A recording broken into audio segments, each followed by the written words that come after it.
আনুষ্ঠানিকভাবে উদ্বোধন হলো নিউ ইয়র্কের Eisenhower park Nassau county cricket stadium. আগামী 1 জুন বাংলাদেশ ভারত বিশ্বকাপের প্রস্তুতি ম্যাচ দিয়ে এই স্টেডিয়াম যাত্রা শুরু করবে।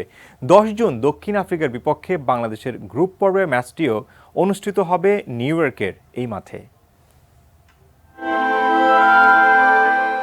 গত জানুয়ারিতে নিউ ইয়র্কের নাসাউ কাউন্টি স্টেডিয়ামের ছবি ছড়িয়ে পড়েছিল সামাজিক যোগাযোগ মাধ্যমে। বিশ্বকাপ শুরুর মাস 6 আগেও যেটিতে ছিল না উপযুক্ত পিচ, আউটফিল্ডের চেহারা ছিল হতশ্রী। আইসিসি জানিয়েছিল বিশ্বকাপের আগেই প্রস্তুত হয়ে যাবে এই মাঠ। যেই কথা সেই কাজ।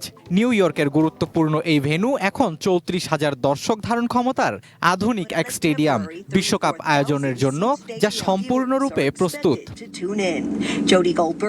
বুধবার স্টেডিয়ামটি আনুষ্ঠানিকভাবে উদ্বোধন করেন বিশ্বের দ্রুততম মানব ও এবারের টি-20 বিশ্বকাপের শুভেচ্ছাদূত উসাইন বোল্ট। সঙ্গে ছিলেন সাবেক ক্যারিবীয় তারকা কোর্টলি অ্যামব্রোস, পাকিস্তানের শোয়েব মালিক, ইংল্যান্ডের লিয়াম প্লাঙ্কেট ও স্বাগতিক যুক্তরাষ্ট্রের বর্তমান দলের 2 ক্রিকেটার কোরি অ্যান্ডারসন ও মোনাঙ্ক প্যাটেল। এই মাঠে প্রথম কোনো আন্তর্জাতিক দলের ম্যাচ হবে আগামী 1 জুন। বিশ্বকাপের প্রথম ম্যাচে সেদিন মুখোমুখি হবে বাংলাদেশ ভারত। আর বিশ্বকাপে এই মাঠে প্রথম ম্যাচটি হবে দক্ষিণ আফ্রিকা শ্রীলঙ্কার আগামী 3 জুন।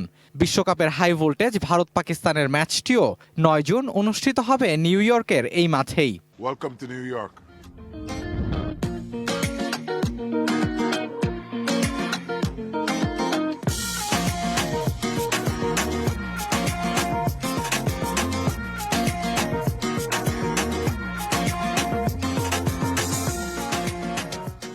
বাংলাদেশ ভারত প্রস্তুতি ম্যাচের আগে সামনের কদিনে এখানে কিছু কমিউনিটি ক্রিকেট ম্যাচ অনুষ্ঠিত হবে। সেই সাথে পরীক্ষামূলক কিছু ইভেন্ট আয়োজন করবে আইসিসি। নতুন স্টেডিয়ামে কোনো সমস্যা ও ঘাটতি থাকলে বা নতুন কোনো সংযোজনের প্রয়োজন হলে সেই অনুযায়ী ব্যবস্থা নেবে আইসিসি।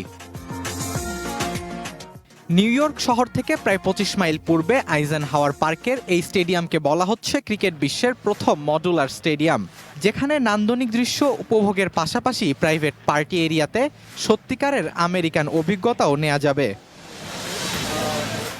এবারের বিশ্বকাপের সহ আয়োজক যুক্তরাষ্ট্রে 16টি ম্যাচের 8টি হবে এই নাসাউ কাউন্টি ইন্টারন্যাশনাল স্টেডিয়ামে। গ্রুপ পর্বে ভারতের 3টি ম্যাচ আছে এই মাঠে।